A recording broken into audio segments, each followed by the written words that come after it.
આપને જાણીને નવાઈ લાગશે કે વડોદરા મનપાનું 4733 કરોડનું જે બિલ હતું તે માફ થઈ જશે। સિંચાઈ વિભાગે પાલિકાને આ બિલ આપ્યું હતું, જેની કિંમત 4733 કરોડ છે। બિલ માફ કરવા અંગે સીએમએ સહમતિ પણ દર્શાવી દીધી છે। કરોડોનું બિલ માફ કરવા માટે સકારાત્મક અભિગમ અત્યારે દર્શાવાઈ રહ્યો છે।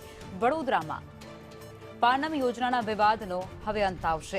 પાલિકાના સત્તાધીશોએ સીએમ અને ડેપ્યુટી સીએમ સાથે ખાસ પ્રકારે ચર્ચા વિચારણા કરી હતી, જેમાં સિંચાઈનું બિલ માફ કરવા અંગે રજૂઆત કરાઈ હતી અને આ ચર્ચા વિચારણા બાદ સીએમએ બિલ માફી અંગે બાહેંધરી પણ આપી દીધી છે।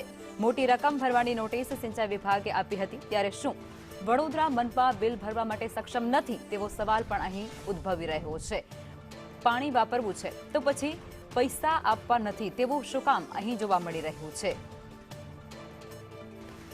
વિગતો જે પ્રમાણે સામે આવી રહી છે, વડોદરા મનપાનું જે બિલ છે સિંચાઈ વિભાગને લઈને તે બિલ કરોડોનું છે અને તે હવે માફ થશે તે પ્રકારની વિગતો જાણવા મળી રહી છે, કારણ કે સીએમ અને ડેપ્યુટી સીએમ બંનેને આ મુદ્દે ચર્ચા કરવામાં આવી હતી, રજૂઆત કરવામાં આવી હતી અને ત્યારબાદ આખરે અંત એ આવ્યો છે કે અહીં જે મનપાનું બિલ હતું તે માફ કરાશે।